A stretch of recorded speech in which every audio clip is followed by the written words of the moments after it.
পূর্ববর্তী পাঠে যা হয়েছিল, দত্ত এবং রোসেলকে এলিয়েনদের হাত থেকে রক্ষা করতে হিজা গুপ্ত এবং সাইমন্সের সাহায্য নেয়। প্রথম দিকে মানা করলেও শেষে তারা রাজি হয়ে যায় হিজার সাহায্য করার জন্য। বদলে হিজাও আশ্বাস দেয় গুপ্ত আর সাইমন্সকে সে তাদের পৃথিবীতে ফেরত পাঠানোর ব্যবস্থা করবে।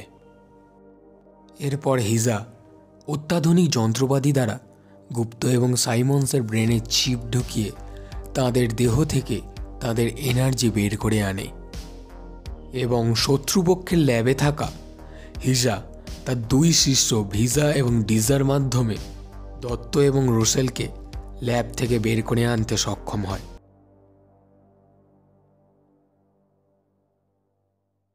শুনছেন নীল গ্রহের অভিযাত্রী অন্তিম পর্ব।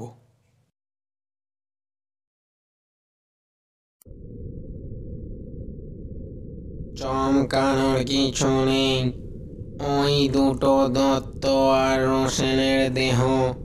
তোমরা এখন ওই দেহে ঢুকে ওদেরকে আমাদের ডেরায় আনবে। আমি লাফিয়ে উঠি, কিছুতেই আমি ওই কদাকার দেহে ঢুকব না। হিজা ধমকের সুরে বলে, বাচ্চাদের মতো জেদ করো না গুপ্ত। তোমাদের এনার্জি ছাড়া ওই দেহ সজীব হবে না। ওদের দেহ নিয়ে এখানে এসো। মনে রেখো, দত্ত আর রোসেল আমাদের মিশনের অঙ্গ। তোমরা ওখানে প্রবেশ করার সাথে সাথে ভিজা আর ডিজা তোমাদের নিয়ে এখানে আসবে। দেরি করো না, হাতে সময় কম। ওদের রক্ত জমাট বাঁধার আগেই আমাদের সব কাজ শেষ করতে হবে। অগত্যা আমি দত্তের আর সাইমন্স রোসেলের দেহে ঢুকল। চোখ মেলে তাকিয়ে নিজেকে দেখে নিজেরই ঘৃণা হতে লাগলো। বিশাল শরীরের ওজন, হাত পা কিছুই নেই বললে হয়। শুধু বটের ঝুড়ির মতো থলথলে সরু সরু মাংসের সুতো মাটিতে লুটিয়ে আছে। এ কোন মানুষের দেহ? বিকৃত কোনো প্রাগৈতিহাসিক জীবের গলিত দেহ। আমাদের সামনে সেই স্বচ্ছ পিরামিড এসে থামে। তার দরজা খোলে। ভিতরে ভিজা আর ডিজা দাঁড়িয়ে আমাদের সেখানে ঢুকে আসতে বলে। আমরা সেখানে ঢোকার সাথে সাথে দরজা বন্ধ হয়ে যায় এবং কয়েক সেকেন্ডের মধ্যে অপর প্রান্তের দরজা খুলে যায়। বাইরে সেখানে হিজা দাঁড়িয়ে। আমরা নিচে আসতেই হিজা তার মাথার দুপাশে লাগানো চারচৌকো বক্স নাড়িয়ে আমাদের স্বাগত জানায়। বলে, গুপ্ত, সাইমন্স, আমাদের প্রথম অভিযান সফল। এবার আমাদের দ্বিতীয় অভিযান। সবার আগে দত্ত আর রোসেলকে ঠিক করতে হবে। প্রথমে তোমরা তোমাদের দেহের পাশে শুয়ে পড়ো। এনার্জি ট্রান্সমিশন করে দিই। তোমরা নিজ নিজ দেহ ফিরে পাবে। গুপ্ত, তোমরা এতক্ষণের যে সব ঘটনা ঘটলো তার মেমোরি চাও, নাকি সব ডিলিট করে যে অবস্থায় দেহ ছেড়ে বেরিয়েছিলে সেই অবস্থায় তোমাদের দেহকে জাগিয়ে দেব? আমি আর সাইমন্স দুজনেই লাফিয়ে উঠি। না না, আমাদের মেমোরি ডিলিট করবে না। অনেক কিছু আমরা আমাদের সূক্ষ্ম দেহে জেনেছি, সেগুলো আমাদের সব চাই। হিজা এবং ওর ছাত্ররা আমাদের কথা শুনে হাসতে লাগে। হিজা বলে, ঠিক আছে, তোমরা এখন রিল্যাক্সড হয়ে শুয়ে পড়ো। আমি তোমাদের ঘুম পাড়াবো। চোখ মেলতেই দেখি এক সুসজ্জিত শ্বেতশুভ্র আলোকোজ্জ্বল ঘরের ভিতর আমি রয়েছি। নিজের হাত পাগুলো দেখি, হ্যাঁ, সব আগের মতো রয়েছে। আমার পাশে তাকিয়ে চমকে উঠি। সেই কদাকার দেহ দুটো ঠিক আমার পাশেই শায়িত। আমি হিজা আর সাইমন্সকে খুঁজতে থাকি। অদূরে তখন সাইমন্সও আমারই মতো চঞ্চলভাবে আমাকে খুঁজছে দেখতে পাই। আমার ডাকে সাইমন্স আমার দিকে ফেরে। ইতিমধ্যে হিজা আমাদের সামনে এসে দাঁড়ায়, আমাদের অভিবাদন জানিয়ে বলে, তোমরা এখন যেখানে রয়েছ এটা আমার সিক্রেট ল্যাব। এখানে আমরা সবাই সুরক্ষিত। এটার পাসওয়ার্ড আমার বিরোধী এলিয়েনরা পাল্টে দিয়েছিল। তোমাদের এবং আমার 2 ছাত্র ভিজা আর ডিজার সহযোগিতায় আবার আমি ফিরে পেয়েছি। বাকি এই গ্রহের সিস্টেম নিজের দখলে আনতে আমার খুব বেশি সময় লাগবে না। পুরো সিস্টেম আমাদের হাতে এলে তোমাদের গ্রহে ফেরত পাঠানোর ব্যবস্থা আমি করব। কিছুক্ষণের মধ্যে আমার আরও 2 বন্ধু রোসেল আর দত্তের জ্ঞান ফিরবে। কিন্তু বন্ধু, তোমাদের এখনো আমাকে কিছু সাহায্য করতে হবে। রোসেল আর দত্তকে তার আগের চেহারায় আনতে হলে তোমাদের দেহের প্লাজমা আমায় ওদের দেহে প্রতিষ্ঠিত করতে হবে।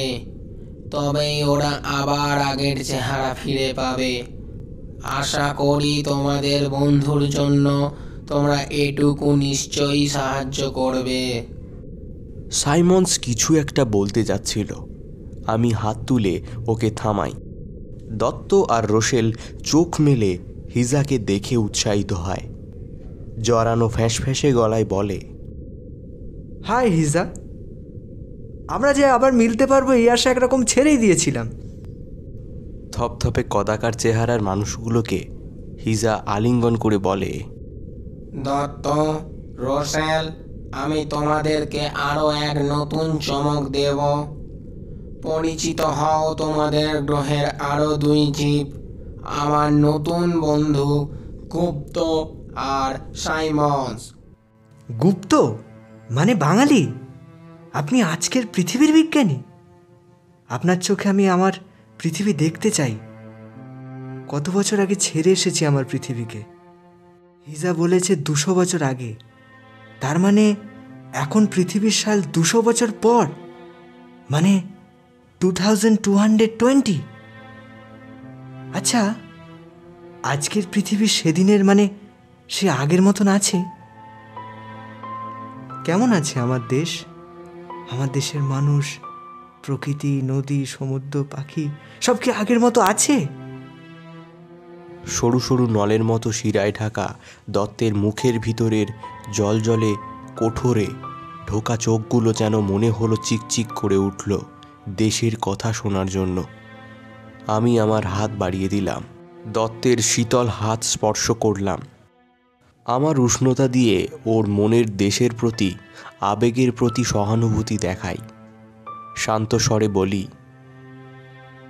আমাদের পৃথিবী আজ আর ভালো নেই।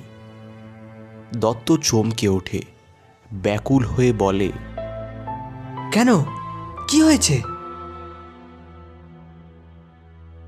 আমি বলতে শুরু করি, আমি বিজ্ঞানের ছাত্র যতটুকু, ইতিহাসও জানি আজ থেকে 200 বছর আগের। পৃথিবীর দূষণজনিত কারণ আজকের পৃথিবীর অনেক পরিবর্তন ঘটিয়ে ফেলেছে।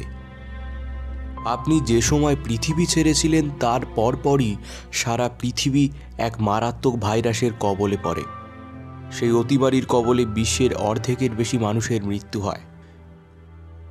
দূষণের মাত্রা কম হলেও ওজোন স্তরে ছিদ্রর সৃষ্টি হয়, যেখান দিয়ে সূর্যের বিষাক্ত রশ্মি ঢুকতে থাকে এবং তা আস্তে আস্তে গ্রাস করতে থাকে সারা বিশ্বকে।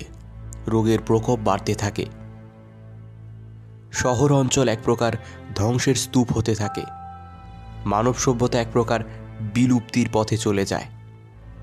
যেটুকু অবশিষ্ট নিয়ে মানুষ বাঁচার চেষ্টা করে, ঘন ঘন প্রাকৃতিক বিপর্যয় বারবার তাসের ঘরের মতো ভেঙে দিতে থাকে।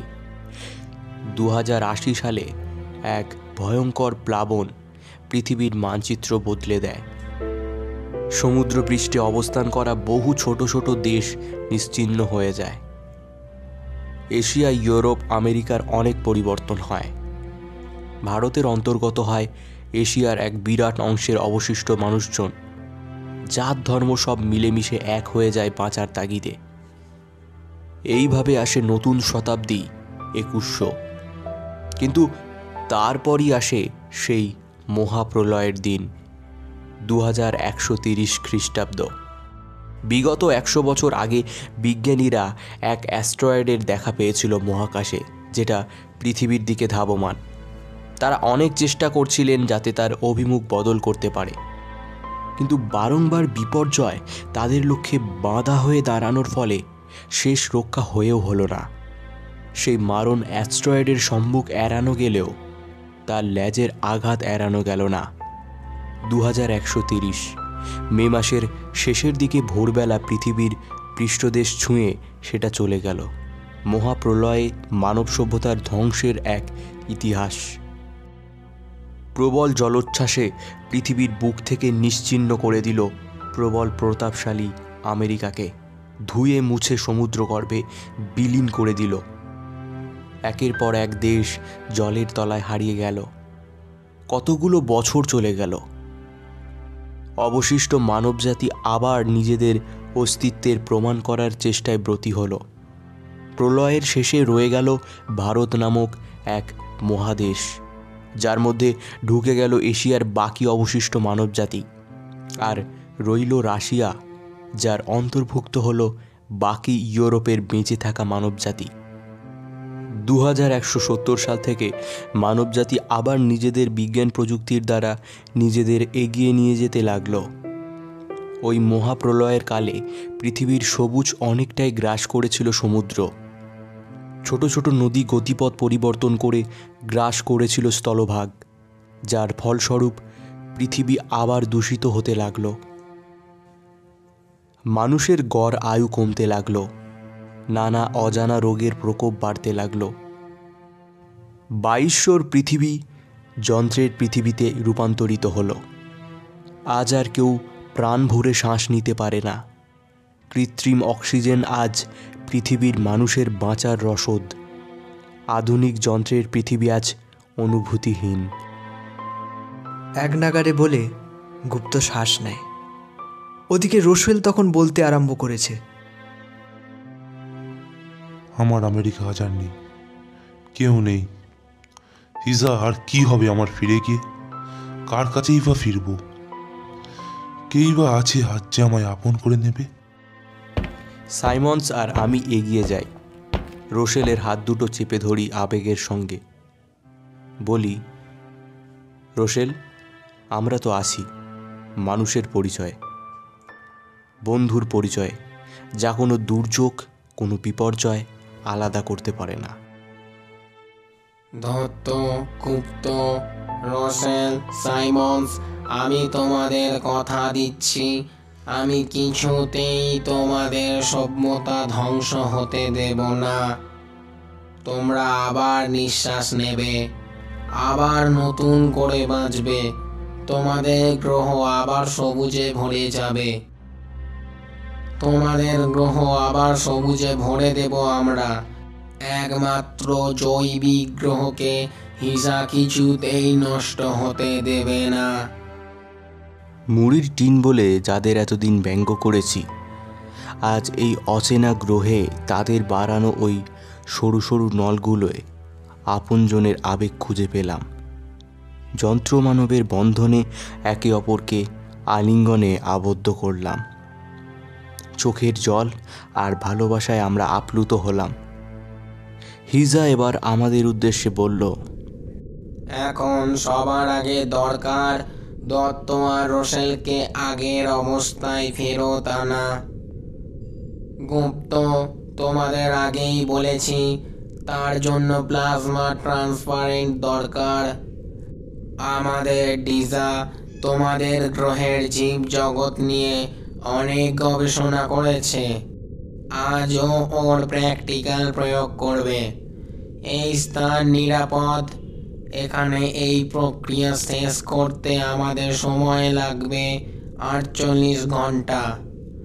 যদিও তোমাদের গ্রহে এটা অসম্ভব, তোমাদের বিজ্ঞান এই কাজ করতে কমসে কম 60 দিন সময় নেবে। যাই হোক, এই 48 ঘন্টা সময়কালে আমি আর ভিসা আমাদের দ্বিতীয় প্ল্যান অনুযায়ী বিদ্রোহী এলিয়েনদের ডিফিউজ করে ওদের কিছু বদ মেমরি ডিলিট করে দেব। তারপর আবার প্রোগ্রেসিভ প্রোগ্রামিং সেট আপ করব। আমি ধ্বংসে বিশ্বাসী নই। প্লাজমা ট্রান্সফার সময়ে গুপ্ত আর সাইমন্স, তোমরা ডিজাকে পূর্ণ সহযোগিতা করো। কোনো কারণে এই সুরক্ষা বলয় পার করার চেষ্টা করবে না। আমাদের জয়ের খুব সামনে তোমাদের একটা ছোট্ট ভুল সব কিছু নষ্ট করে দিতে পারে। এই বলে হিজা আর ডিজা আবার পিরামিডে ঢুকে অদৃশ্য হয়ে যায়। রোশেল আপ্লুত কণ্ঠে আমার আর সাইমন্সের হাত ধরে বলে, তোমাদের এই সাহায্য আমরা কোনোদিন ভুলব না। আমরা আমাদের আগের শরীর ফিরে পাবো তা কখনো কল্পনাই করিনি। সব আজ তোমাদের আর এই বন্ধু এলিয়েনদের অসীম ভালোবাসায় হতে চলেছে। বন্ধু ডিসা, তোমাদের আমরা কোনোদিন ভুলব না। ডিজা তার কাঁধের দুপাশে লাগানো অ্যান্টেনার মাথায় লাগানো 4 চৌকো বক্স ঝুঁকিয়ে বন্ধুত্বের স্বীকারোক্তি জানায়। আমাদের শরীর থেকে প্লাজমা সংগ্রহের কাজ শুরু হয়। এই 48 ঘন্টা যাতে আমাদের বোরিং না লাগে, ভিসা আমাদের জন্য একটা ব্যবস্থা করেছে। আমাদের রুমে দুটো বিশাল এলসিডি স্ক্রিন লাগানো রয়েছে, ভয়েস কন্ট্রোল মনিটর। আমরা এর মাধ্যমে মহাকাশের যাবতীয় তথ্য পড়তে পারি, দেখতে পারি। আমি আর সাইমন্স তো আনন্দে আত্মহারা। সাইমন্স তো ভিসাকে বলেই বসে, তোমাদের এখানে নোটপ্যাড বা ওই জাতীয় কিছু পাওয়া যায় না? সেখানে তথ্য স্টোর করতে পারি। ভিসার চেহারা দেখে বোঝা যায় এই নোটপ্যাড জাতীয় ভাষা তার সিস্টেম কোনোদিন শোনেইনি। খানিকক্ষণ চুপ করে থেকে বলল, আপনারা স্টোরেজ চান তো? যেটা ভালো লাগবে সেটাকে ফিক্সড কমেন্ট করলে ফিক্সড স্টোরেজ হয়ে যাবে। আপনাদের ফেরার সময় আমি একটা ডিভাইস দিয়ে দেব, যার দ্বারা যখন খুশি আপনারা ওটা প্রজেক্ট এবং ব্রেন স্টোরেজ করতে পারবেন। আমি কিছু ঘন্টা প্লাজমা থেরাপিতে ব্যস্ত থাকব। আপনারা আপনাদের প্রয়োজনীয় প্রোটিন ওই বাক্স থেকে নিয়ে নেবেন। আপনারা রিল্যাক্স করুন, মহাকাশের তথ্য সংগ্রহ করুন। আমরা দুজনে তখন ব্যস্ত হয়ে পড়লাম মহাকাশ গবেষণার কাজে। কি বিশাল সংখ্যক তথ্য এরা সংগ্রহ করেছে। সেই সব তথ্যের অর্ধেক আমরা পৃথিবীতে বসে আজও সংগ্রহ করতে পারিনি। নিপুণভাবে নেপচুন, প্লুটোর মতো গ্রহ নক্ষত্র, শনির ভিতরের রহস্যময় দিক, সূর্যের আলোকরশ্মির ভিতরে ঘটে যাওয়া অহরহ বিস্ফোরণ, লাভাখরণের তথ্য, সচল ছবি, সে এক অদ্ভুত রহস্যের সামনা হলাম। ভাবতেই পারা যায় না এরা বিজ্ঞানকে কত কাছের থেকে অনুসন্ধান করেছে। 48 ঘন্টা কখন যে পেরিয়ে গেছে আমরা বুঝতেই পারিনি। হুঁশ ফিরল ভিসার ডাকে। হ্যালো ফ্রেন্ডস, তোমাদের জন্য দুটো সুখবর আছে। আমরা উৎসুক হয়ে উঠি সুখবর শোনার জন্য। ভিসা বলে, প্রথমত, আমি সাকসেস। তোমাদের বন্ধুরা নিজেদের আকৃতি ফিরে পেয়েছে। কিছুক্ষণের মধ্যে ওদের জ্ঞান আসবে। আমি অস্থিরভাবে প্রশ্ন করি, আর দ্বিতীয় খবর? ভিসা শব্দ করে হেসে ওঠে, হিজা মাস্টার প্রোগ্রামিং সেন্টারের দখল নিয়েছে। আমি অবাক হয়ে জিজ্ঞাসা করি, এতে কি হবে? ভিসা বলে, আমাদের গ্রহের প্রতিটি এলিয়েনের প্রোগ্রামিং ওই সেন্টার দ্বারা হয়ে থাকে। ওটাকে কিলা আর তার সঙ্গীরা দখল করে সব এলিয়েনের প্রোগ্রামিং পাল্টে হিজার বিরুদ্ধে বিদ্রোহী করে তুলেছিল। এই কিলাকে, আর সবার প্রোগ্রামিং চেঞ্জ হলো, তোমার আর ডিজার কেন হলো না? ভালো প্রশ্ন। কিলা আমাদের মতোই হিজার সৃষ্টি এক অতি আধুনিক এলিয়েন। আমার আর ডিজার সিস্টেম চেঞ্জ করেনি ও ওর নিজের স্বার্থে। আমি তোমাদের গ্রহের জীবদের ভিতর কিভাবে কাজ করে তা জানি, আর ডিজা ভীষণ ভালো মহাকাশযান টেকনোলজিস্ট।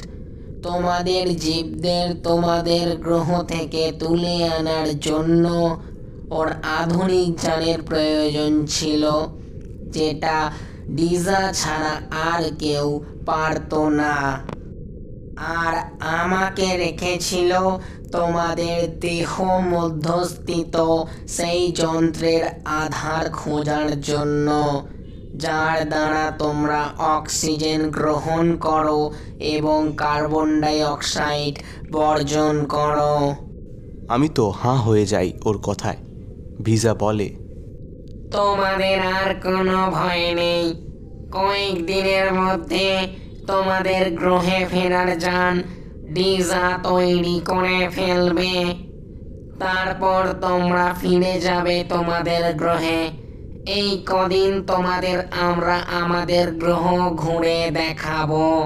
তোমাদের আতিথেয়তার আয়োজন হিজা করছে। সাইমন্সের মুখটা গোমরা করে বসে থাকতে দেখে ভিজা বলে ওঠে, কি বন্ধু, তুমি কি আমাদের উপর খুশি নও? না, সেরকম কিছু নয়। আমি একটা কথাই ভাবছি, তোমাদের ওই জানে আমাদের ছেড়ে আসতে গিয়ে আমাদের গ্রহের কত মানুষকে তুলে আনবে তোমাদের পরীক্ষাগারে তোমাদের প্রয়োজন মেটানোর জন্য। ভিজা অট্ট হাসিতে ফেটে পড়ে। সরু দুটো নলের মতো হাত দিয়ে সাইমন্সের কাঁধ ধরে বলে, না বন্ধু না, ওরকম কিছুই হবে না। তোমাদের কি হিজাকে দেখে তাই মনে হলো? আমরা কিলার মতো বোকা নই। কিছু জিনিস আছে যা কৃত্রিম তৈরি করা সম্ভব হলেও তাকে চালিয়ে রাখা সম্ভব নয়। তোমাদের দেহ, তার ভিতর চলতে থাকা রক্তের ধারা, সেখানের তাপমাত্রা নিয়ন্ত্রণ, এটা কৃত্রিমভাবে চালিয়ে রাখা শুধু কঠিন নয়, অসম্ভব। তোমরা তো জানোই, তোমাদের দেহ ত্বকের স্বাভাবিক তাপমাত্রা 97 ডিগ্রি হলেও ভিতরে তাপমাত্রা তার থেকে বহু গুণ বেশি। কিলা যেটা জোর করে করবে ভেবেছিল, সেটা কোনোদিনও সম্ভব নয়। তোমরা নিশ্চিন্তে থাকো, হিজা ওসব কিছুই ভাবছে না। সে শুধু তোমাদের বন্ধুত্বপূর্ণ সাহায্যের আশা করে, তাও সেটা তোমাদের ইচ্ছায়, সেখানে কোনো জোর নেই। কি এবারে খুশি তো? চলো, তোমাদের বন্ধুর সাথে মিট করবে না? দত্ত আর রোশেল বিছানায় বসে। প্লাজমা ট্রান্সফার সফল হবার ফলে ওরা ওদের চেহারা ফিরে পেয়েছে। রোশেল লম্বা চওড়া ফর্সা বর্ণের, দত্ত একটু রোগা কৃষ্ণ বর্ণের। দুজনের চেহারা ফিরলেও কিছুটা মহাকাশচারী কমিক্স চরিত্র লোথারের মতো গায়ে লোমের চিহ্ন নেই, মাথায় চুল নেই, ভ্রু বলে কিছু নেই। সারা গায়ে পক্সের দাগের মতো বুটি বুটি দাগ। হিজা বলে, ওদের চেহারা সাধারণ হতে আরো দিন 15 সময় লাগবে। ওই বুটি বুটি দাগ ওদের দেহ থেকে ফুটে ওঠা লোমকূপ। সময়ের সাথে ওগুলো মিলিয়ে যাবে। তোমাদের না জিজ্ঞাসা করেই তোমাদের পরিত্যক্ত যানের ভিতর থেকে আনা 2টি স্যুট তোমাদের 2 বন্ধুকে উপহার দিয়েছি, কারণ ওই পোশাক আমাদের গ্রহে পাওয়া যায় না। আমরা তখন অপলক দৃষ্টিতে তাকিয়ে আছি 200 বছর আগে ইতিহাস হয়ে যাওয়া দুই স্বনামধন্য মহাকাশ বিজ্ঞানীর দিকে। রোশেল দত্ত 2 হাত বাড়িয়ে আমাদের আলিঙ্গন করে। কৃতজ্ঞতায় তাদের গলার স্বর হারিয়ে গেছে। অস্ফুট স্বরে শুধু বলতে থাকে, বন্ধু, তোমাদের ঋণ আমরা ভুলব না। তারপর একটা দিন কাটল। 2 শতকের বিজ্ঞানের ভাবনা আদান প্রদান, পৃথিবীর গল্প, মানুষের গল্প, সভ্যতার গল্প, হারানোর গল্প, এই করে কখন যে আমরা 4 জন এক হয়ে মিলেমিশে গিয়েছিলাম বুঝতেই পারিনি। একদিন সকালে হিজা এলো, সাথে ডিজা ছাড়াও আরও 2টো মুড়ির টিন। ঘরে ঢুকেই আমাদের অভিবাদন জানালো। হ্যালো ফ্রেন্ডস, সবাই কেমন আছো? আরে বাস, দত্ত, রোশেল, তোমাদের দারুণ লাগছে। ভিজা একবার তোমাদের দেশের কল্পবিজ্ঞানের ছবি আমায় দেখেছিল। সেখানে তোমাদের মতো দেখতে 2টো প্রাণী আমি দেখেছি। তোমরা খুব ভালো কল্পনাপ্রবল সিস্টেমের অধিকারী। আমার একটু লোভ আছে এই কল্পনার উপর। এর ফলে বিজ্ঞানের অনেক রাস্তা, অনেক অসম্ভবকে সম্ভব করা যায়। তার মানে ভেবো না তোমাদের সিস্টেম জোর করে কেড়ে নেব। আমি বন্ধুত্বে বিশ্বাসী, সহযোগিতায় বিশ্বাসী। যাই হোক, পরিচয় করিয়ে দিই আমার আরও 2 ছাত্রের সঙ্গে। এ হচ্ছে রিলা আর এ হচ্ছে কিলা। যাই হোক, তোমরা রেডি হয়ে নাও। বাইরে আমার গ্রহের এলিয়েনরা সংবর্ধনার জন্য অপেক্ষা করছে। আরও 2টো দিন আমাদের সঙ্গে তোমাদের কষ্টের মধ্যেও আনন্দ করতে হবে। তোমরা আগ্রহ দিয়ে যে নীল গ্রহের তত্ত্ব নিচ্ছিলে ওটা সট্রেন, তোমাদের ভাষায় শনি। আমরা ফেরার পথে ওর পাশ দিয়েই যাব। তখন তোমাদের ঘুরিয়ে নিয়ে যাব। তোমাদের যান তৈরির কাজ শুরু হয়ে গেছে, আর হয়তো 2-3 দিন লাগবে। তারপর তোমরা ফিরে যাবে তোমাদের গ্রহে। বন্ধু, আমাদের মনে রেখো। শেষের কথাগুলো বলার সময় হিজার স্বর কীরকম ধরা ধরা লাগছিল। আমাদের মনেও কিন্তু ফেরার আনন্দ নয়, একটা হারানোর বেদনায় আচ্ছন্ন হয়ে উঠেছিল। হিজা আমাদের তার গ্রহ দেখবার জন্য 2টো আলাদা আলাদা ভাগে ভাগ করেছে। আমাদের দলে আমি, দত্ত, হিজা এবং ডিজা আছে। দ্বিতীয় দলে আছে রোজেল, সাইমন্স, কিলা এবং ভিজা। আসলে ভিজার সিস্টেমে ফরাসি ভাষা লোড আছে।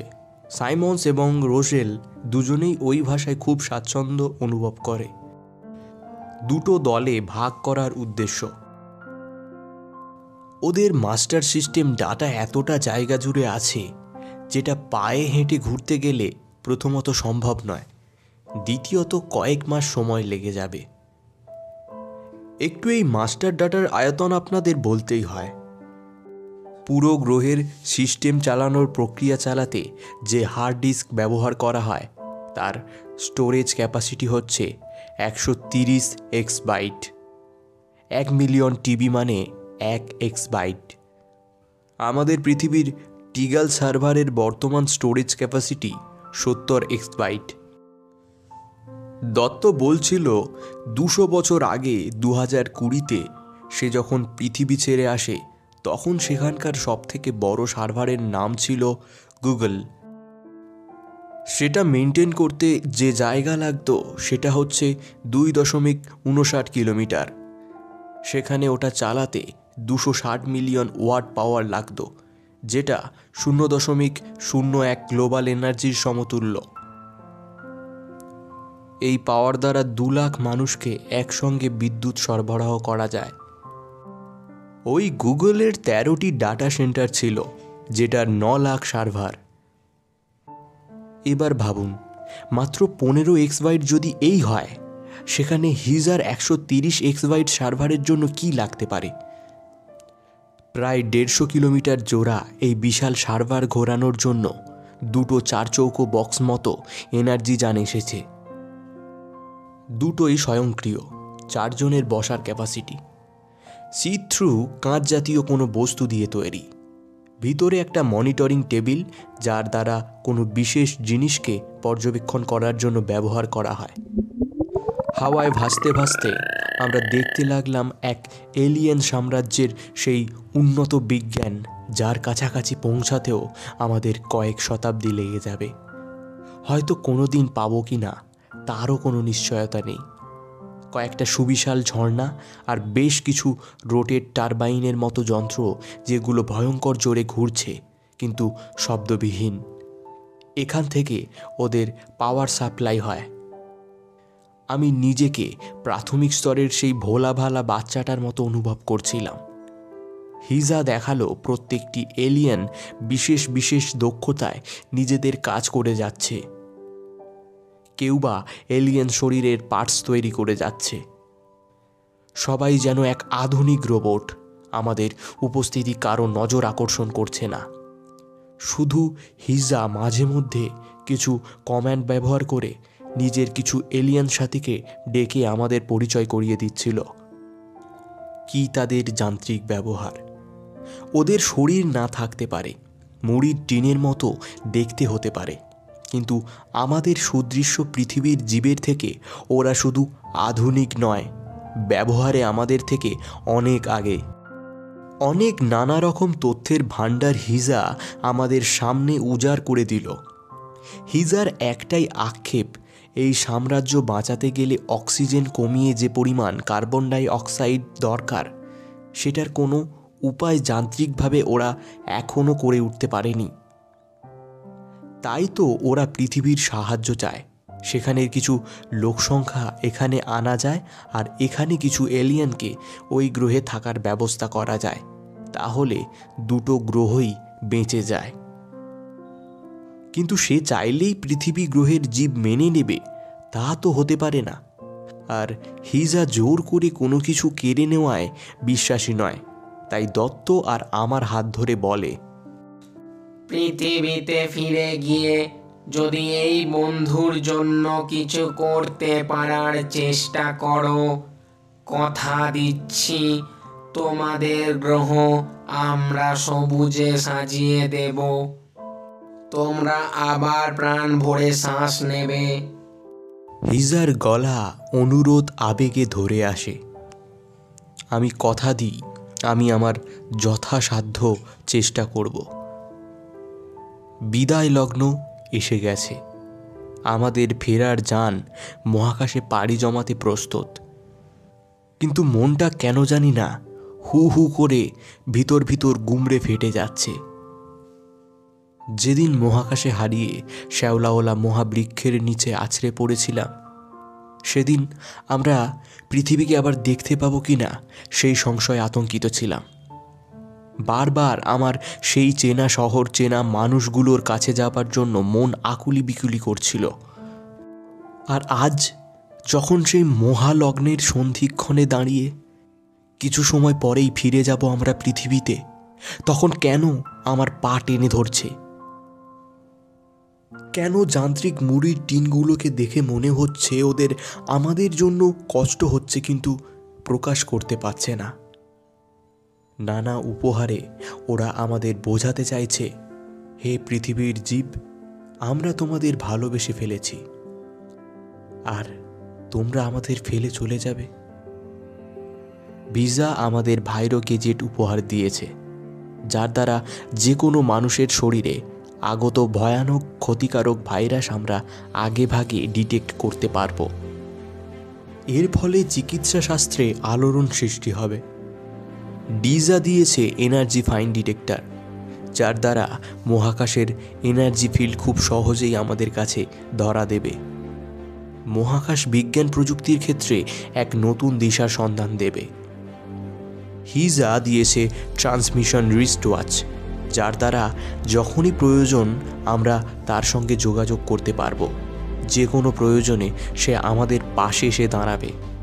হিজা আমাদের সামনে এসে বলল, বন্ধু, তোমাদের বিদায় জানাবার সময় এসে গেছে, কিন্তু আমি তোমাদের বিদায় জানাবো না।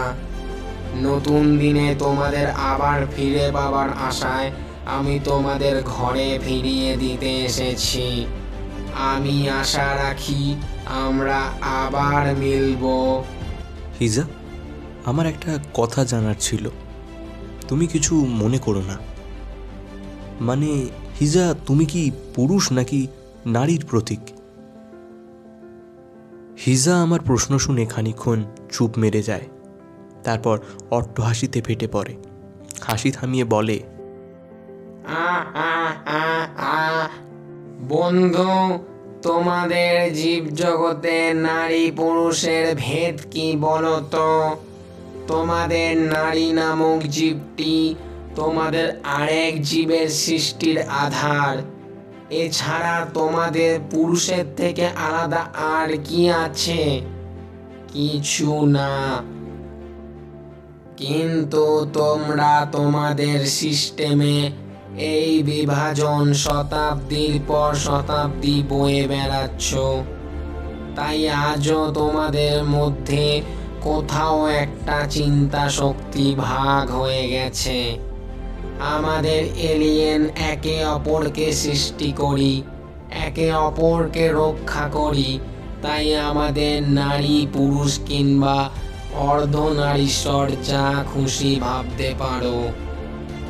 আমাদের যাত্রা শুরু হয়েছে খানিকটা শুশুকের আকৃতির যান দিয়ে। আমরা ছাড়া যানে রয়েছে হিজা, ডিজা এবং কিলা। আমাদের সময় অনুযায়ী 8 দিনের মতো লাগবে এই যানের পৃথিবী পৃষ্ঠ ছুঁতে। নিবিড় কালো মহাকাশে মাঝে মধ্যেই আলোর মালায় সজ্জিত এক একটা নক্ষত্র জগৎ পার করে আমাদের যান সামনে ছুটে চলেছে। হিজা একের পর এক গ্রহ নক্ষত্রের সঙ্গে আমাদের পরিচয় করিয়ে চলেছিল। আর 7 ঘন্টা পর আমরা শনি গ্রহের কাছে পৌঁছব। হিজা আমাদের দেওয়া কথা অনুযায়ী একটা ল্যান্ডার যানের সাহায্যে আমাদের ওই গ্রহ ঘুরিয়ে আনবে। ওখানে এতটাই ঠান্ডা যার জন্য আমাদের জন্য বিশেষ পোশাক নেওয়া হয়েছে।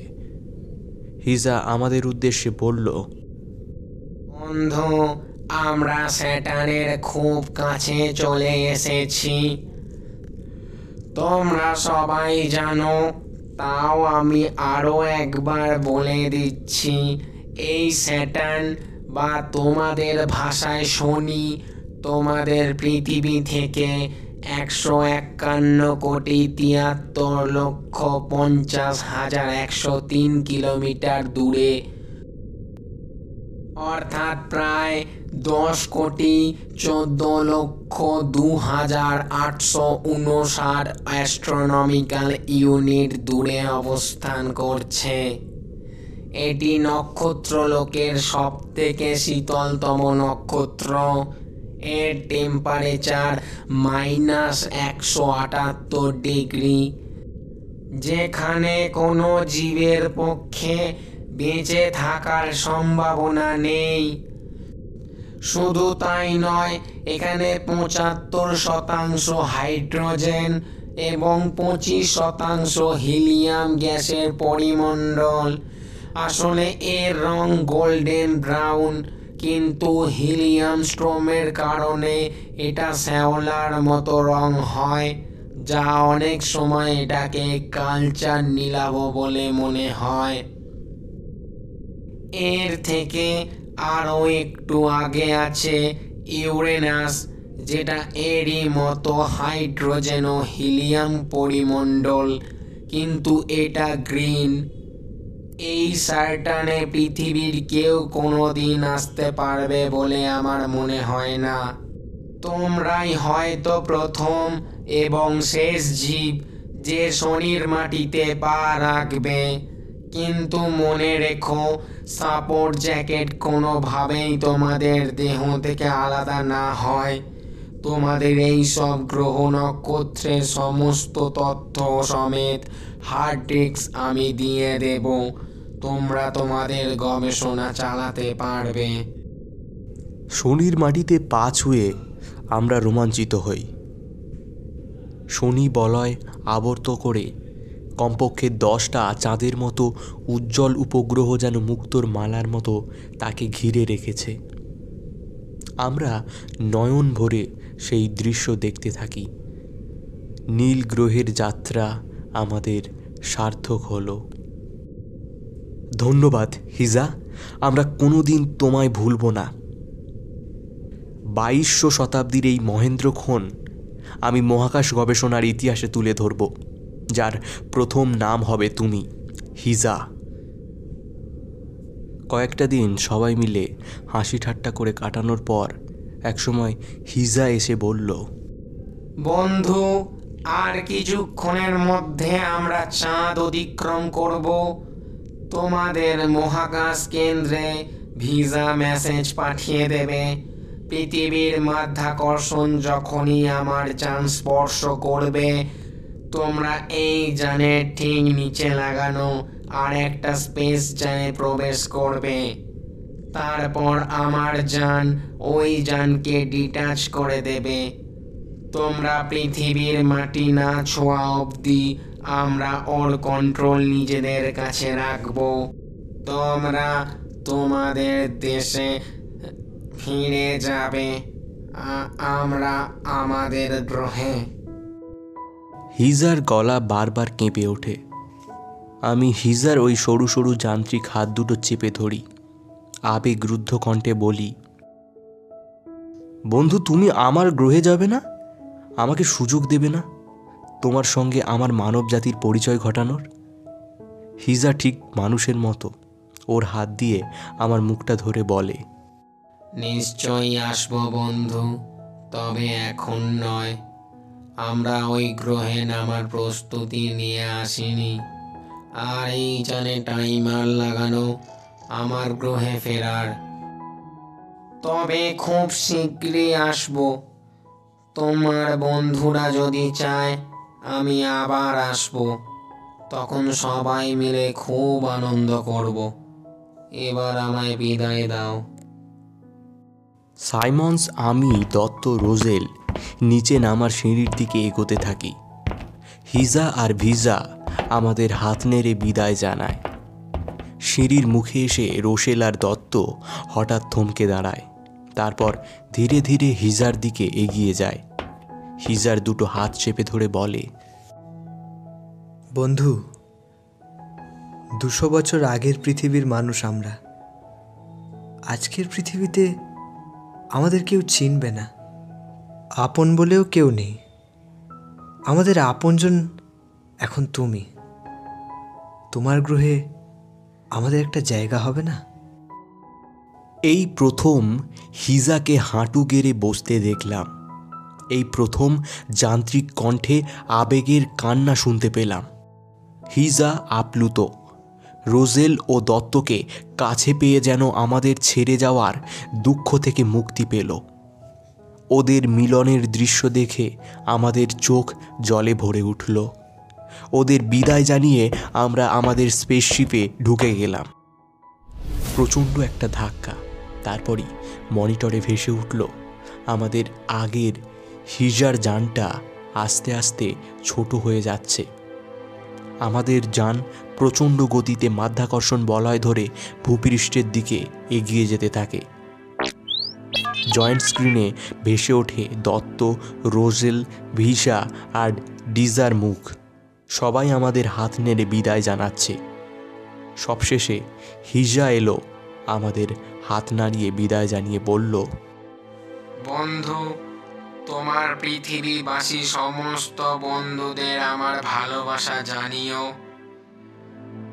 তোমাদের জন্য নীল গ্রহ থেকে রইল অসংখ্য অভিনন্দন। হিজা তোমাদেরই লোক।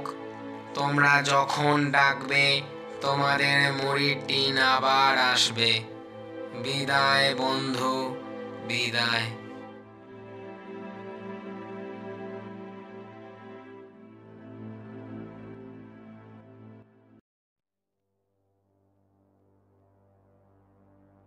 শেষ হলো আমাদের আজকের নিবেদন, নীল গ্রহের অভিযাত্রী ধারাবাহিকটির অন্তিম পর্ব।